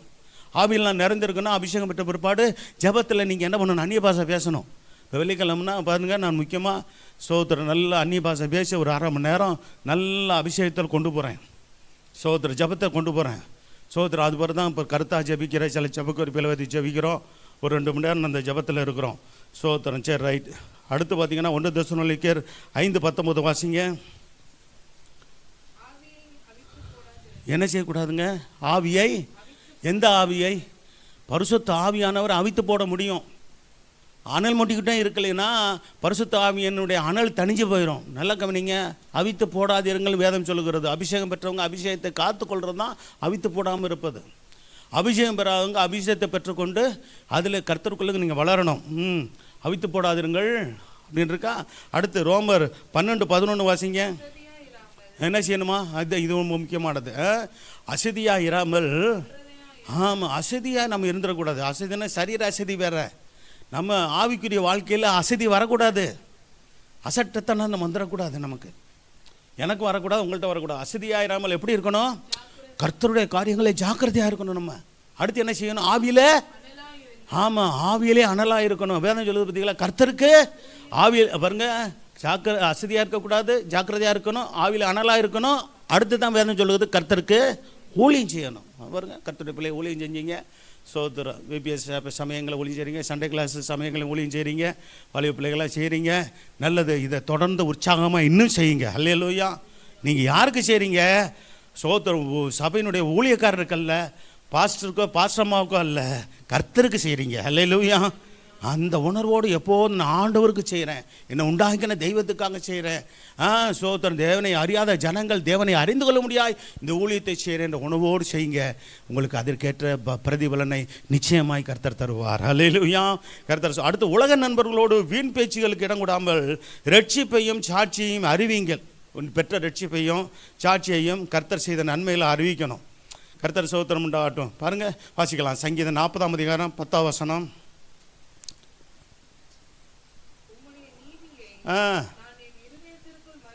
மறைத்து வைக்கவில்லை.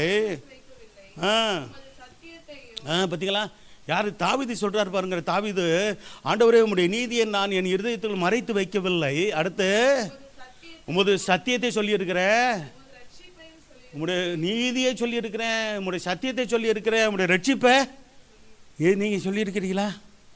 எத்தனை பேருக்கு சொல்லியிருக்கிறீங்க பாருங்க. தாவீது எனக்கு பிரியமானவன் ஆண்டவர் சொன்னாருன்னா இதெல்லாம் அவர் செஞ்சிருக்கிறாரு. ரட்சிப்பை சொல்லியிருக்கிறேன், உமது கிருபையும் உமது உண்மையும் மகா சபைக்கு. ஆமாம், சோத்திர சின்ன கூட்டமாக இருக்கிற மாதிரி தெரியல நமக்கு. இது தேவனுடைய பார்வையில் மகா சபை. அல்லேலூயா. ஆமாம், சோத்திரம். சரி, அப்போ மகா சபைக்கு அறியாதபடிக்கு நான் ஒழித்து வைக்கவில்லை. பார்த்தீங்களா, ஒழித்து வைக்கக்கூடாது, சொல்லணும். நீங்கள் ஆண்டவரை குறித்து சொல்லணும். சோத்திரம். உங்களுக்கு தந்த ரட்சிப்பு எப்படிப்பட்டதுன்னு சொல்லணும். உலக நண்பர்களோடு வீண் பேச்சுக்கு அதிகமாக இடம் கொடுக்காதீங்க. சோத்திரம். பொதுவாகவே அளவோடு கூட சோத்திரம். நான் அதை ஃபாலோ பண்ணுறேன். சத்தியத்தை பேசுகிறது சரி, அது ஒரு விதம், அது பேசி தான் ஆகணும். ஊழியக்காரங்களுக்கு அதுதான் கடமை, அதுதான் ஊழியத்தின் ஒரு பகுதி. ஆனால் மற்றபடி தனிப்பட்ட முறையில் நான் யாரு கூடயோ எனக்கு தெரிஞ்சவர்களுக்கு தெரியும். சோத்திரம். அளவோடு பேசுவேன், அவசியமானது பேசுவேன். அல்லேலூயா. எப்படி பேசுங்க? அளவோடு பேசுங்க, அவசியமானது பேசுங்க. இப்படி சொல்லுங்கள், அளவோடு பேசுவேன், அவசியமானது மட்டும்தான் பேசுவேன். தீர்மானம் எடுத்துட்டிங்களா? உங்கள் வாய் திறந்து சொல்லிட்டீங்க, இதை கடைபிடிங்க. அல்லேலூயா. ஆமாம், அனாவசியமானது எதுவும் இல்லை. வீண் பேச்சுக்கள் வேண்டாம். சோத்திரம். பக்தி விருத்திக்கு அது வேதம் சொல்லுகிறது, பக்தி விருத்திக்கு எதுவான வார்த்தைகள் இருந்தால் மட்டும் பேசுங்கள், கெட்ட வார்த்தை ஒன்றும் உங்கள் வாயில் புறப்பட வேண்டாம். அதிக பேச்சில் பாவம் இல்லாமல் போகாதுங்க. அதிகமான பேச்சு அதான் சொல்கிறதுக்கு சில போர் அடித்தா எங்கே போயிடுறாங்க? ஃப்ரெண்டு வீட்டுக்கு இவங்க போயிடுவாங்க, அவங்க ஃப்ரெண்ட் வீட்டுக்கு வந்துடுவாங்க, இல்லாட்டி ஃபோன்லேயே என்ன பண்ணுவாங்க? சொல்லுங்களேன். நம்ம பிள்ளைகள்லாம் அப்படி இருக்க வேண்டாம். அல்லேலூயா. யாரும் பெரியவங்க கூட அப்படி தான் பாருங்கள். வேண்டாம், சோத்திரம் நேரம் இருக்கா போடுங்க, சோத்திரம் முழங்கால் கொஞ்சம் போட்டு ஜெபம் பண்ணுங்க. கால் வலிக்குதா உட்காந்து கூட ஜெபம் பண்ணுங்க, நின்று கொண்டு கூட ஜெபம் பண்ணுங்க, வேதம் வாசிங்க. சோத்திரம் எப்படியாவது தேவனுக்கு பிரியமாக வாழுங்க. அல்லேலூயா. எப்படி நம்ம வேதம் என்ன சொல்லுது? கர்த்தர் சோத்திரம் ஏனோக்கு நோபாவை போல தேவனோடு கூட நாம் நடக்கிறவர்களாக இருக்கணும். அல்லேலூயா. சஞ்சரிக்கிறது என்பது இன்னொரு மொழிபெயர்ப்பில் சொல்லப்பட்டிருக்கு, நடத்தல்னு சொல்லப்பட்டிருக்கு. ஆண்டவரோடு நாம் நடக்கணுமா? அவர் பாருங்கள், அவர் போகும்போதெல்லாம் அவர் கூடயே போகிறது தான் நடத்துதல். நடக்கிறது, அவர் கூட நடக்கிற அந்த அனுபவம் நமக்கு இருந்தால் தான் அவர் வருகையில் நாம் பறந்து போக முடியும். அல்லேலூயா. மனவட்டி சபையாய் மாற முடியும். கர்த்தருக்கு மகிமை உண்டாகட்டும். எபேசியர் 5:4. ஒருத்தர் 1 தீமோத்தேயு 6:20-21 எபேசியர் 5:4. என்னங்க என்ன வேதம் என்ன சொல்லுது? அப்படி வம்பும் புத்தியனமாக பேச்சோ பாருங்கள். சில பேர் ஃப்ரெண்ட்ஸை சேர்ந்துக்கிட்டா வம்பும் சொன்னது என்ன பேச்சு? புத்தியனமாக பேச்சு வெளிப்படுது. பரியாசமும் பாருங்கள். சில பேர் அங்கங்கே நின்றுக்கிட்டு நீங்கள் போகும்போது பாருங்களேன், ஒரே கிண்டலும் கேலியும் பண்ணிக்கிட்டு விளையாண்டுக்கிட்டு மணிக்கணக்கில் டயத்தை வேஸ்ட் பண்ணுற ஆளுகள்லாம் உண்டு. உலகத்தார்கள் மத்தியில் அதிகம் உண்டு. ஆண்டவருடைய பிள்ளைகள் இந்த 3 காரியம் இருக்கவே கூடாது. வம்பு பேச்சு இருக்கக்கூடாது. என்ன இருக்கக்கூடாது? அடுத்து 2வது புத்தியனமான பேச்சு இருக்கக்கூடாது. 3வது என்ன செய்யாது? கேலி கிண்டல் பரியாசம். இதெல்லாம் நமக்கு தகாதவைகள். எது நமக்கு ஆகாது, நமக்கு தகாதவைகள். தகாதவைகள்னா புரியுதா நமக்கு?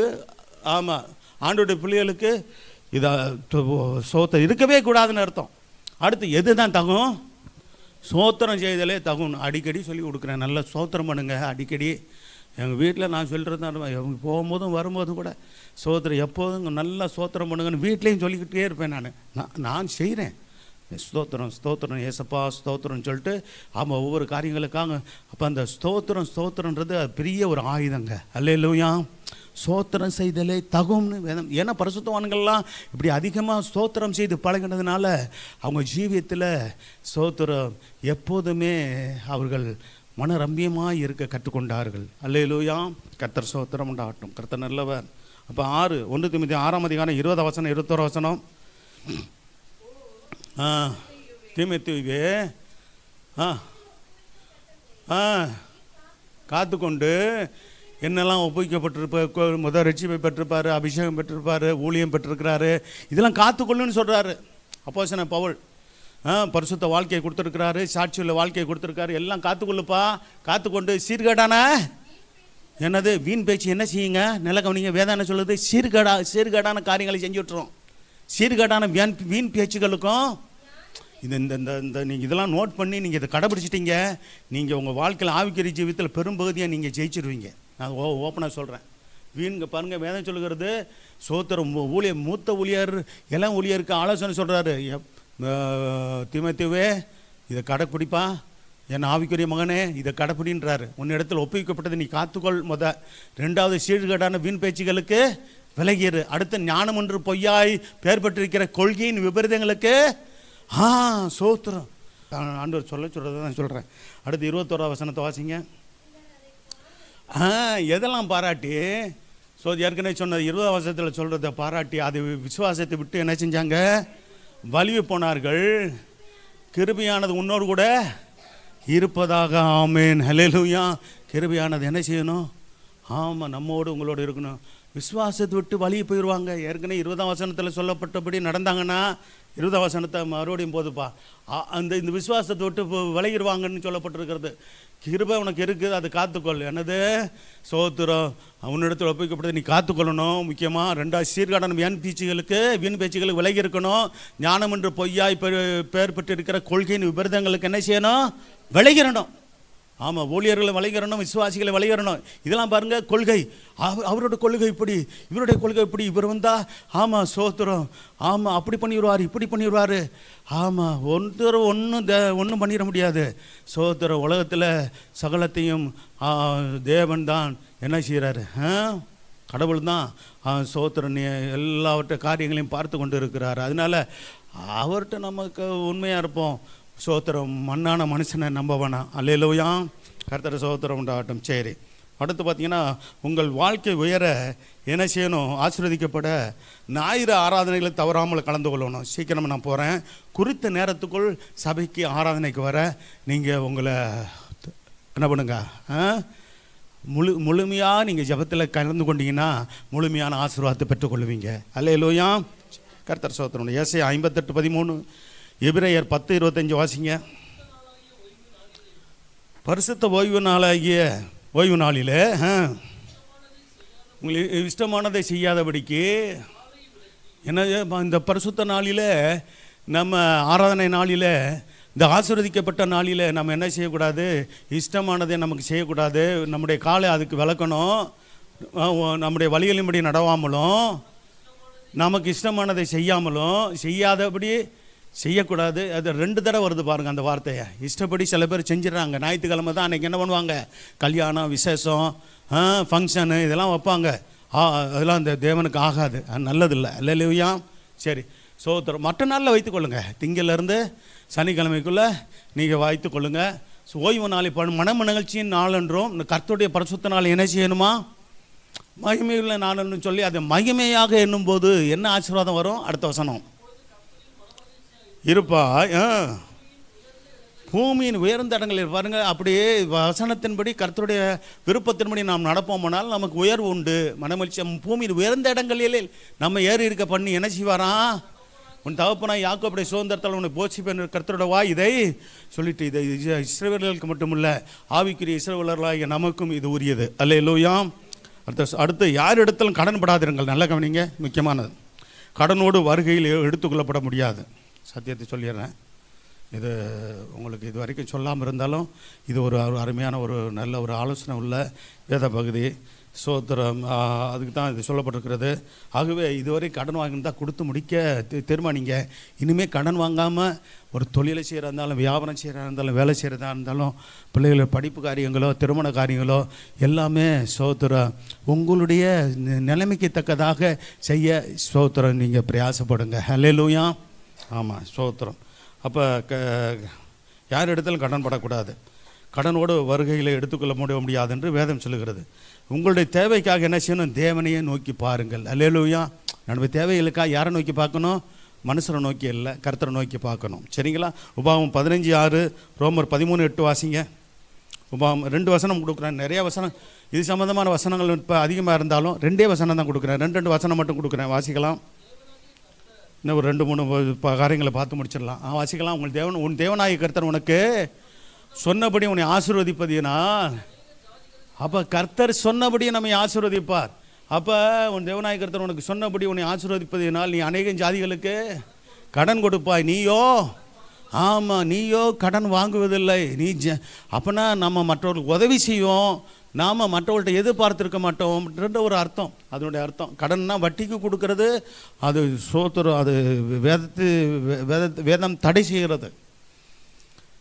சோத்திரம். கர்த்தர் அது வேண்டான்னு சொல்லுகிறார். ஆகவே நம்ம உதவி செய்யலாம், மற்றவர்களுக்கு கொடுத்து உதவி செய்யலாம். அப்படியே சோத்திரம். அடுத்து ஒருவேளை ரொம்ப ஒரு உதவியாக கேட்குறாங்க, நான் கொடுப்பட்ட நாளில் கொடுத்துறேன்னு சொல்கிறாங்கன்னா அது மாதிரி கொடுத்து வாங்கி உங்களால் முடிஞ்சால் அப்படி கொடுத்து வாங்கி கொள்ளுங்க. சோத்திரம். அதில் இந்த விஷயத்துலையும் கவனமாயிருங்க. சோத்திரம். அதான் சொல்லப்படும், நீ அநேக ஜாதிகளை ஆளுவாய் உன்னையோ அவர்கள் பார்த்தீங்கன்னா கடன் அதுக்கு தான் சொல்லப்பட்டு கடன் கொடுத்தவன் கடன் வாங்கினவன் கடன் கொடுத்தவனுக்கு அடிமை என்று சொல்லப்படுகிறது. அதனால தான் பாருங்கள், இது பாருங்கள், அநேக ஜாதிகளை நம்ம ஆளணுமே தவிர நம்ம ஆளுகிறது நீ தண்டல் வட்டி கந்து வட்டியா இதில் மாட்டிக்கிற ஆளுகளை பாருங்கள். ஆமாம், சோத்துரும். அந்த ஆளுகள்லாம் அவங்கள அடக்கி ஒடுக்கி அவங்கள ஆளுறத காரியங்களை நீங்கள் பார்க்கலாம். மிரட்டி அசிங்கப்படுத்தி அவமானப்படுத்தி பல பேரோட உயிரே போயிருக்கு, தற்கொலைலாம் பண்ணியிருக்கிறாங்க. கந்து வட்டியிலலாம் மாட்டினவங்க தெரியுமா உங்களுக்கு? சரி, இதெல்லாம் நடந்த காரியங்கள் தான். ரோமர் 13:8 வாசிங்க. ரோமர் 13:8 அன்பு ஊறுகிற கடனை இல்லாமல் மற்ற ஒன்றிலும் என்ன செய்யாதீங்க. பார்த்தீங்களா, ஒரு இடத்துல அன்பு கூறுகிறது கடன், அதாக வச்சிருக்கிறார் தேவன். எல்லார் மேலே ஒருத்தர் அன்பு கூறுகிறது, அது தேவன் நியமித்த ஒரு கடனாக அதைத்தான் பார்க்கணுமே தவிர வேற ரெண்டுலேயும் ஒருவருக்கும் என்ன செய்யாதீங்க, கடன்படாதீங்க. பிறனிடத்தில் அன்பு கூறுகிறோம், நியாயப்பிரமாணத்தை ஆமாம் தேவனுடைய வசனத்தை நிறைவேற்றுகிறோம். நியாயப்பிரமாணம் என்று சொல்கிறது இன்றைக்கி நமக்கு அந்த காரியங்கள் இல்லை என்றாலும் நம்ம கர்த்தருடைய வசனத்தை நாம் நிறைவேற்றக்கூடியவர்களாக இருக்கிறோம்.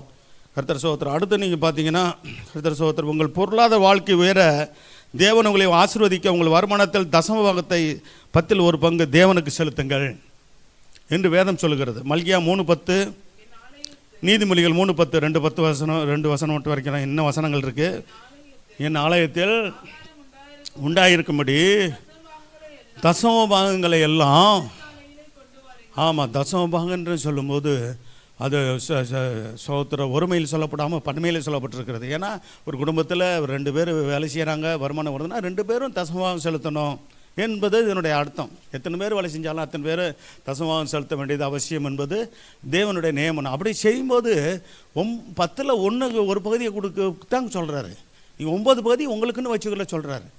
சோத்திரம். சரி, அதுக்கு இப்போ நான் கடைபிடிக்கிறேன், அதே போல் கடைபிடிக்கிற கர்த்தருடைய பிள்ளைகள் இருக்கிறீங்க, கர்த்தர் உங்களை ஆசீர்வதிப்பார். இன்னும் அதை நீங்கள் கடைபிடிக்காமல் இருக்கிறவங்க கடைபிடிங்க, இன்னும் கர்த்தருடைய ஆசீர்வாதத்தை உங்கள் கண்கள் காணும். அல்லேலூயா. சரி, கர்த்தர் சோத்திரம் உண்டாகட்டும். என் ஆலயத்தில் ஆகாரம் உண்டாயிருக்கும்படி தசமபாகங்களை, என் ஆலயம்னு சொல்கிறாரு இல்லையா, சபை.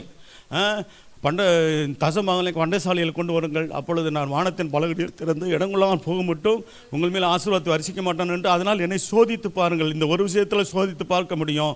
ஏனென்றால் கர்த்தர் கொடுக்கிறது அவருடைய பரலோக ஆசீர்வாதங்களோடு கூட, அந்த பரலோக சோத்திரம் அந்த ஆசீர்வாதத்தோடு கூட நம்மளுடைய கைகளின் பிரயாசத்தை ஆசீர்வதிக்கிறார். அல்லேலூயா. சரி, அடுத்து பார்த்தீங்கன்னா இன்னும் ஒரு 2 இந்த வசனத்தோடு இன்னும் ஒரு வசனம் 2 வசனம் மட்டும் சொல்கிறேன். நேரம் கிடைக்கும் போதெல்லாம் சபையிலும் வெளியிலும் ஊழியம் செய்யுங்க. ஊழியம் செய்கிறவங்க இருக்கிறீங்க, கைப்பிரதி புதிய ஏற்பாடு என்ன செய்யலாம், நீங்கள் கொடுக்கலாம். கைப்பிரதி போகிற இடங்களில் நீங்கள் கொடுங்க. ஆண்டவர்களை நேசிக்கிறார். ரோமர் 10:1 வாசிங்க. நமக்கு இந்த பவுலை போன்ற ஒரு விருப்பம் நமக்கு இருக்கணும். நம்ம அவருக்கு இஸ்ரவேல் ரட்சிக்கப்பட வேண்டும் என்பது அவருடைய விருப்பமும் இருதயத்தின் விருப்பமும் நான் தேவனை நோக்கி செய்யும் விண்ணப்பமாக இருந்தேன். நமக்கு என்ன இருக்கணும், நம்முடைய இந்திய தேசத்தை சேர்ந்த இந்து மக்கள், இஸ்லாமிய மக்கள், புத்த மதத்தை சேர்ந்தவங்க, சைன மதத்தை சேர்ந்தவங்க, சீக்கிய மதத்தை சேர்ந்தவங்க, இயற்கை வழிபடுகிறவங்க, சோத்திரம் விக்கிரார செலுத்துறவங்கெல்லாம் மனம் திரும்பி ரட்சிக்கப்படும்படியாக நம்ம ஜெபிக்கிறது அவசியம். அல்லேலூயா. அதே சமயத்தில் அவர்களை ஆண்டவரை அறிய நரக அக்கினிக்கு அவர்களாம் தப்பணும். ஆண்டவராக இயேசு தான் வலியும் சத்தியும் ஜீவனுமாக இருக்கிறார். அவராலேயுமின்றி வேறு ஒருவாளால் நினைச்சல ரட்சிப்பு இல்லை என்பதை நம்ம அறிந்திருக்கிறோம். அவர்களை அறிந்து கொள்ள வைப்போமானால் அவர்களும் ரட்சிக்கப்பட்டு அந்த பரலோக பாக்கியத்தை பெற்றுக்கொள்ள முடியும். ஆமென். அல்லேலூயா. சோத்திரம். அப்போ சில பவுலை போல் அந்த வைராக்கியம் நமக்கு வேணும். என் ஜனம் ரட்சிக்கப்பட வேண்டுமே, எங்கள் இந்திய தேசத்தை ரட்சிக்கப்பட வேண்டுமே என்ற உணர்வு எப்போதும் நமக்கு இருக்கணும். அதுக்காக நம்ம ஜெபிக்கணும். அதற்காக நாம் என்ன பண்ணணும், ஊழியம் செய்யணும். இருதயத்தின் விருப்பமும் நான் தேவனை நோக்கி செய்ய ஜெபத்தில் முக்கியமான ஜெபமாக எது இருந்தது. ஆமாம், அப்போ சின்ன பவுலுக்கு இந்த இஸ்ரவேல் ரட்சிக்கப்படணும். இன்னமும் ரட்சிக்கப்படாமல் இருக்கிற ஆட்கள் இருக்கிறாங்கள்ல. சோத்திரம். சரி, அடுத்து பார்த்தீங்கன்னா இன்னொரு வசனம், அப்போஸ்தலர் புத்தகம் 11ஆம் அதிகாரம் 20ஆம் வசனம் 21ஆம் வசனம்.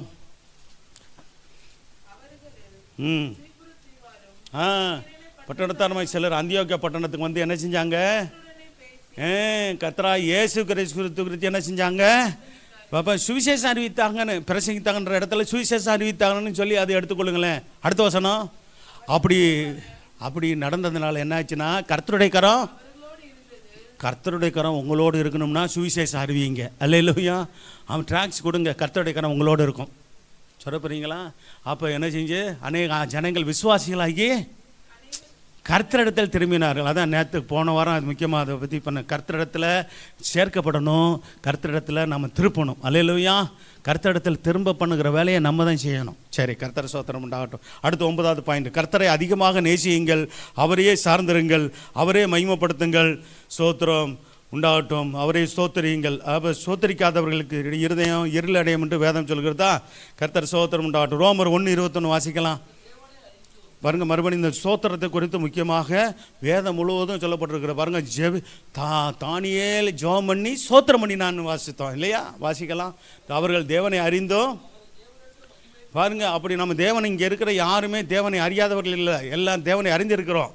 அறிந்துட்டு நான் இருக்கிறேன், நீங்கள் இருக்கிறீங்க. அப்போ நாம் தேவனை அறிந்த நாம் என்ன செய்யணும், அவரை தேவன் என்று என்ன செய்யணும், மகிமைப்படுத்தணும். ஆனால் ஒரு கூட்டம் மகிமைப்படுத்த மாட்டேன்றாங்க. அதான் தேவன் சொல்கிறாரு, மகிமைப்படுத்தாமலும் ஸ்தோத்தரிக்க மாட்டேன்றாங்க. அதை பாடி துதித்து ஸ்தோத்தரிக்கணும், ஆண்டவரை மகிமைப்படுத்தணும். தங்கள் சிந்தனையினால என்ன செய்கிறாங்க? ஆமாம், சபையில் வந்து வீண் சிந்தை வந்துடக்கூடாது, நமக்கு வேறு என்னமோ எண்ணங்கள்லாம் வந்துடக்கூடாது. ஸ்தோத்திரம். வீட்டு காரியங்களையோ அல்லது வந்து வேலை செய்கிற ஸ்தலங்களில் இருக்கிற அந்த சிந்தனை இன்றைக்கி லீவாக இருக்கும், அதனுடைய சிந்தனை எந்த சிந்தனை வராமல் ஒரே சிந்தனை, தேவனை ஆராதிக்கணும், அல்லேலூயா, ஜெபிக்கணும், துதிக்கணும், ஆராதிக்கணும், ஆண்டவர் சமூகத்தில் வசனத்தை கேட்கணும், வசனத்தின்படி வாழ ஒப்பு கொடுக்கணும். இந்த சிந்தை தான் இருக்கணும். இந்த ஒரு 2 மணி நேரம்னா அந்த 2 மணி நேரமோ 2.25 மணி நேரமோ அந்த நேரத்தை ஒதுக்கணும். வாசிகள் வீணரானார்கள். உணர்வு இல்லாதவர்களுடைய இருதயம் இருள் அடைஞ்சு போச்சு. உணர்வு இல்லாமல் போயிடும், இருதயம் இருள் அடைஞ்சு போயிடும். அதுக்கு தான் நல்லா வாய் திறந்து துதிங்க. இங்கே மட்டும் இல்லை, வீட்லேயும் துதிச்சா தான். இங்கே உணர்வு அடைஞ்சு இங்கே கர்த்தரை துதிச்சுட்டு நீங்கள் மற்ற நாட்கள் எல்லாம் நீங்கள் கர்த்தரை தேடாமல், துதிக்காமல், ஜெபிக்காமல், ஆராதிக்காமல் இருந்தீங்கன்னா உங்கள் இருளையும் என்ன உண்டாகும்? நீங்களே சொல்லுங்கள். ஒரு நாள் நல்ல பிரகாசம் அடைந்த இருதயம் மற்ற நாள் இருள் அடைஞ்சு என்னங்க பிரயோஜனம்? புரியுதா உங்களுக்கு? துதிக்கலைனா, சோத்தரிக்கலைனா, ஆராதிக்கலைனா, ஜெபிக்கலைனா இருதயம் இருள் அடைஞ்சு போயிடும்னு வேதம் எச்சரிக்குது. அதுதான் இந்த சத்தியம் தெரியறதுனால இது மனப்பாடம் அந்த வசனம் உங்களுக்கு தெரியணும். ரோமர் 1:21, 1 தெசலோனிக்கர் 5:18. மகளே வசனம் கவனம். நீ நல்ல வசனம் வாசிக்கிற பிள்ளை. சரி, என்னது டங்கு ஸ்லிப்பாச்சா? சரி சரி. 1 தெசலோனிக்கர் 5:18. எல்லாவற்றிலும் என்ன செய்யுங்க? எல்லாவற்றிலும் என்ன செய்யுங்க? நல்லா சோத்திரம் பண்ணுங்க. பார்த்தீங்களா, அடிக்கடி இந்த வார்த்தை வருதா? எல்லாவற்றுக்காகவும் சோத்திரம் பண்ணுங்க. அப்படின்னு என்ன தெரியுமா? சோத்திரம் நன்மைக்காகவும் சோத்திரம், தீமைக்கு தீமை நடந்தாலும் சோத்திரம். மாமியார் மாமனார் சந்தோஷமாக வச்சுக்கிட்டாலும் சோத்திரம், கோச்சிக்கிட்டாலும் சோத்திரம். சோத்திரம். அவங்களும் மனம் திரும்புவாங்க, சரியாவாங்க. அல்லேலூயா. ஆமாம், சோத்திரம். அதே போல் கணவரும் அப்படி இப்படி கொஞ்சம் கோபதாபமாக இருந்தாலும் சோத்திரம், சந்தோஷமாக இருந்தாலும் சோத்திரம், அவரையும் சரி பண்ணுவார். அது மாதிரி மனைவியும் அப்படித்தான். அல்லேலூயா. சரி, எல்லாவற்றுக்கும் சோத்திரம் செய்யுங்க. அப்படி செய்வதே கிறிஸ்தேசுக்குள். ஆமாம், கிறிஸ்தேசு உங்களை குறித்து தேவனுடைய சித்தமாக இருக்குதுங்க. எல்லாவற்றுக்காகவும் சோத்திரம் பண்ணுன்றது அதுதான். நல்ல விஷயங்களுக்காக சோத்திரம், கெட்ட விஷயங்களுக்காக சோத்திரம், நன்மை நடந்திருந்தாலும் சோத்திரம், தீமை நடந்தாலும் எல்லாத்துக்கும் சோத்திரம் ஆண்டவரை அப்படி சொல்லியே பழகுங்களேன். ஆமாம், காரியம் போக போக ஜெயமாகிக்கிட்டே இருக்கும். அல்லேலூயா. நம்ம நல்லதுக்கு சோதனை பண்ணிடுவோம், சந்தோஷமான விஷயங்களுக்கு சோத்திரம் பண்ணிடுவோம். தீமையான விஷயங்களை கேட்கும்போது பார்க்கும்போது சோத்திரம் ஆண்டவரே, சோத்திரம் ஆண்டவரே நான் பரிதவிக்கணும். நம்ம சோத்திரம் பண்ணி ஜெபம் பண்ணணும். சோத்திரம். சரி, அடுத்து சோத்திரம் உண்டாகட்டும். கர்த்தராகிய இயேசு கிறிஸ்துவின் வருகைக்கு எப்பொழுதும் ஆயத்தமாக இருக்கணும். என்ன செய்யணும்? கடைசி பாயிண்ட் சொல்லி முடிச்சு ஜெபிச்சிடலாம். கர்த்தராகிய இயேசு கிறிஸ்துவின் வருகைக்கு என்ன செய்யணும்? எப்பொழுதும் வெறும் ஆயத்தமாக இல்லை. நான் சொல்கிறத வசனம் கவனமாக கவனிக்கணும். கர்த்தராகிய இயேசு கிறிஸ்துவின் வருகைக்கு சொல்லுங்களேன், எப்பொழுதும் ஆயத்தமாக இருப்பேன். அல்லேலூயா. சரி பாருங்க, வசனத்தை சொல்கிறேன். 2 பேதுரு 3:12 வாசிங்க. அது இதுக்கு 3 வசனம் முக்கியமாக கொடுத்தாகணும். 3 வசனத்தோடு முடிக்கிறேன். இப்போ 2 பேதுரு 3:12. தேவனுடைய நாள் சீக்கிரமாக வரும்படிக்கு பாருங்க, கர்த்தருடைய வருகை சீக்கிரமாக வர்றதுக்கு மிகுந்த ஆவலோட நான் காத்திருக்கிறேன். நீங்கள் காத்திருக்க முடியுதா? உங்களுக்கு என்னங்க கல்யாணம் இப்போ உங்கள் பிள்ளைகளுக்கெல்லாம் கல்யாணம் ஆகி போச்சு, பேர பிள்ளைகளும் பார்த்துட்டீங்க, நாங்களாம் இன்னும் பார்க்காம சோத்திரம் இருக்கிறோமே அப்படின்னு கவலைப்படாதீங்க. சோத்திரம். இந்த கல்யாணத்தை பார்க்கலைன்னா நல்லா சொல்கிறேன், உங்களுக்கு ஒரு உற்சாகப்படுத்துகிறேன். ஒருவேளை உங்களுக்கு கல்யாணம் ஆகலைன்னா வாலிப பிள்ளைகளாக இருக்கிறீங்க, ஆமாம் சோத்திரம், கர்த்தருடைய வருகைக்குள்ளாக நீங்கள் இருப்பீங்கன்னா கர்த்தர் வருகையில் நம்ம எடுத்துக்கொள்ளப்பட்டு ஒரு கல்யாணத்தை பார்க்கலாம். ஆட்டுக்குட்டியானவருடைய கல்யாணம். அல்லேலூயா. ஆமாம். அப்படி இல்லைன்னா இன்னும் 4 காலத்தை அவர் கூட்டி கொடுத்துருப்பாரானால், உங்கள் கல்யாணம் ஆகிற வரைக்கும் சோத்திரம் இன்னும் சில வருஷங்களை அதிகப்படுத்தி கொடுத்துருப்பாரானால் நல்ல சந்தோஷமாக பிள்ளைகளை சோத்திரம் கல்யாணம், உங்கள் கல்யாணம்லாம் ஏற்பாடு ஆகட்டும். சோத்திரம் நாங்கள் நின்று வந்து உங்களுக்காக பண்ணி கொடுப்போம், நாங்கள் மனப்பூர்வமாக ஆசீர்வதிப்போம். அல்லேலூயா. ஆமாம். ஆனாலும் கூட தேவனுடைய நாள் சீக்கிரமாக வரும்படிக்கு சபை எப்படி இருக்கணுமா? மிகுந்த ஆவலோட காத்திருங்கன்னு சொல்லி அப்போஸ்தலனாகிய பேதுரு அவர் காலத்திலே சொன்னார். 1900 வருஷத்துக்கு முன்னாடியே சொல்லிட்டாரு. அந்த நாளில் வானங்கள் என்ன செய்யுமா? வெந்து அழிந்து பூதங்கள் எரிந்து உரிய மேலே உள்ளது நமக்கு முக்கியம். தேவனுடைய நாள் சீக்கிரமாக வரும்படி மிகுந்த ஆவலோடே காத்திருப்பேன். எப்போ வந்தாலும் ஆண்டவர்களில் போவேன். இந்த எதிர்பார்ப்போடு இருங்க. அதனால் கர்த்தர் சோதரம் உண்டாகட்டும். அடுத்து பிலிப்பியர் 3:20 வாசிங்க. பிலிப்பியர் 3:20 20 வசனம். எங்கே இருக்குதுங்க? என்னுடைய குடியிருப்பு, உங்கள் குடியிருப்பு எங்கே இருக்குது? பரலோகத்தில் இருக்கிறது. அங்கே இருந்து கர்த்தராக இருக்கிற இயேசு கிறிஸ்துவின் இரட்சகர் வர எதிர்பார்த்து காத்து கொண்டு இருக்கிறோம். காத்திருக்கிறீங்களா? எதிர்பார்த்து காத்திருக்கணும். கர்த்தருடைய வருகிறதுக்கு எதிர்பார்த்து என்ன செய்யணும்? காத்திருக்கிறேன் ஆண்டவரை, நீ எப்போ வந்தாலும் நீ வந்து சேர்த்துக்கொள்ளும் ஆண்டவரை. இப்படி இந்த வார்த்தை தினமும் உங்களுடைய ஜபத்தில் ஒரு பகுதியாக இருக்கட்டும். எப்போ வந்தாலும் என்னை கைவிட்டுறாதீங்க. என்னை என் குடும்பத்து பிள்ளைகளை சந்தையிலையும் சேர்த்துக்கொள்ளுங்க. அதோடு கூட சபையில் இருக்கிற எல்லாரையும் சேர்த்துக்கொள்ளுங்கன்னு சொல்லி ஜெபம் பண்ணுங்க. அதோட ஊழியக்கார குடும்பத்து பிள்ளைகள் சந்ததிகளையும் சேர்த்துக்கொள்ளுங்கன்னு சொல்லி ஜெபிங்க. அல்லேலூயா. நல்ல ஜபம். அல்லேலூயா. அடுத்து என்ன செய்யணும்? இதுக்கு என்ன சொல்லி ஆண்டவர் ஒரு காரியம் சொன்னார். வரக்கூடிய உபத்திர காலத்துக்கு முன்பாக நம்ம தப்பிக்க முடியாக வரக்கூடிய சோத்திர காலங்களுக்கு அந்த பூமி எங்கும் அது 35 வசனம் 21 லூக்கா 21 35 36 வச்சுக்கலாம். ஒரு கண்ணியை போல் வரப்போகுதுங்க. பூமி முழுவதும் ஒரு கண்ணியை போல் ஒரு காலம் வரப்போகுது. அந்த கிறிஸ்து காலம் வரப்போகுது. அதில் சிக்கிக்கொள்கிறவங்க சோத்திரம் பல விதத்தில் வேதனை அடைவாங்க. ஒன்று, அந்த கிறிஸ்துவால் வருகிற கொடுமை. சோத்திரம் அவன் ஹிட்லரை விட அநியாயமாக கொடுமைக்காரனாக இருப்பான்னு சொல்லப்பட்டிருக்கிறது. அதே வேளையில் தேவனுடைய கோபமும் அந்த நாட்களில் வெளிப்படுகிறதுனால 7 வருஷமும் பயங்கரமான வேதனைகள் இருக்கும் உலகத்தில். அல்லேலூயா. அதிலெல்லாம் கர்த்தருடைய பிள்ளைகள் நின்று பிடிக்க முடியாதுங்க. அதுக்காகத்தான் சபையை சேர்த்துக்கொள்ள மனவாளன் இயேசு வரப்போகிறார். நம்முடைய ஆண்டவராக இயேசு வரப்போகிறார். அல்லேலூயா. ஒரு வரைக்கும் ஆயத்தமான வாசிக்கலாம். பூமியிலும் கூடியிருக்கிற அனைவரும் அது ஒரு கண்ணியை போல வரும் அப்படின்னு சொல்லிட்டு அடுத்த வசனம் பாருங்க. இது ஆகையால் இதை மறக்காதீங்க. இந்த வசனத்தை கடைசியாக சொல்லி முடிக்கிறேன். இனி சம்பவிக்க போகிற வியலுக்கெல்லாம் நீங்கள் தப்பணும்னு சொல்கிறாரு. இதில் நீங்கள் சிக்கிக்கொள்ளக்கூடாது. ஆமாம், சோத்திரம். ஏன்னா மனுஷகுமாரனுக்கு முன்பாக நிற்க பாத்துருவானுங்களாக. அந்த மனுஷகுமாரன் யார்? தேவகுமாரன் ஆகிய நம்முடைய கர்த்தராகிய இயேசு கிறிஸ்து மணவாளன் ஆகிய அவருடைய முன்பாக நிற்க பாத்துருவானுங்களாக எனப்படுவதற்கு மணவாட்டி சபை என்ன செய்யணுமா? எப்பொழுதும் ஜெபம் பண்ணி விழித்திருக்க வேண்டும். அல்லேலூயா. சரி, கர்த்தர் சோத்திரம் பண்ணி ஜெபம் பண்ணி முடிக்கிறோமா? பரிசுத்தமுள்ள நல்லதவனே சொன்ன பிதாவே ஸ்தோத்திரம். தேவ ஜனங்களுக்கு தேவையான ஆலோசனைகளை ஆண்டவரே ஸ்தோத்திரம் ஐயா. இந்த ஒரு 10 பாயிண்டுகளை சொல்லி ஆண்டவரை ஜெபிக்க முடியாய்.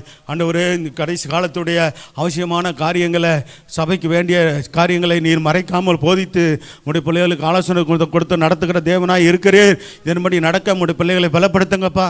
இதன்படி வாழ தேவன் நம்முடைய பிள்ளைகளுக்கு அனுகிரகம் செய்ய முடியாது ஜெபிக்கிறோம். வந்திருக்கிற ஒவ்வொருவரையும் தனித்தனியாய் பேர் குடும்பமாய் சந்ததியை ஆசீர்வதிங்க. ஊழியர்கள் எங்களை குடும்பத்து பிள்ளைகளை சந்ததிகளையும் தனித்தனியாய் பேர் குடும்பமாய் சந்ததியை ஆசீர்வதிங்க. உடைய பிள்ளைகள் தொழில்கள் செய்கிற தொழில்கள், வியாபாரங்கள், வேலைகள், பிள்ளைகளுடைய படிப்புகள், திருமணங்கள், அப்பா சோத்திரமையா, குழந்தை பாக்கியம், ஆண்டவரே சோத்து கைகளின் பிரயாசங்கள் எல்லாவற்றையும் நிறைவாய் ஆசீர்வதித்து கர்த்தாவே மக்கள் நன்றி சொல்லுகிறோம். ஒரு குறைவில்லாமல் நிறைவே கொடுத்த முடிய பிள்ளைகளை நீ நடத்த முடியாது ஜெபிக்கிறோம். ஒரு குடும்பம் கடன் இல்லாமல் ஜெயமான வாழ்க்கை வாழவும். அதே வேளையில் இந்த பூமியில் நாங்கள் இருந்தாலும் நாங்கள் அவனுடைய சோத்திரம் நாள், தேவனுடைய நாள் சீக்கிரமாக வருவதற்கு அவரோடு காத்திருங்கள் சொல்லப்பட்ட பிரகாரமாக அவளோடு காத்திருக்க கர்த்தர் எங்களுக்கு கிருபை செய்யுங்கப்பா. உடைய வருகளை எங்களை நீர் கைவிடாமல் சேர்த்து கொண்டு மணவாளனா இயேசு வரும்போது மணவாட்டி சபையானது நாங்கள் உம்மோடு கூட எதிர்கொண்டு மத்திய ஆகத்தில் உண்மை சந்திக்க எங்களுக்கு நீர் கிருபை செய்து நடத்தும். ஆசீர்வதிங்க, பாதுகாத்து உலகம் முழுவதும் இருக்கிற எல்லா ஊழியர்களையும் குடும்பத்தை இந்த நாளில் நடக்கிற ஆராதனைகளை ஆசீர்வதித்து ஆண்டு உலகம் முழுவதும் நடக்கிற எல்லா ஊழியங்களையும் ஆசீர்வதித்து ஆம்பா சோத்திரம் ஆண்டவரே நம்முடைய கரங்கள் கூட இருந்து எங்களை வழி நடத்தட்டும், ஆசீர்வதிக்கட்டும், பாதுகாக்கட்டும். இயேசு நாமத்தில் வேண்டிக் கொள்கிற நல்ல பிதாவே. என் ஆத்மாவே கர்த்தரை ஸ்தோத்திரி, என் முழுவலுமே அவருடைய பரிசுநாமத்தை ஸ்தோத்திரி. என் ஆத்மாவே கர்த்தரை ஸ்தோத்திரி. கர்த்தரை செய்த சகல வாரங்களை ஒருவது மறவாதே. ஆமென். நம்முடைய கர்த்தராகிய அன்பும்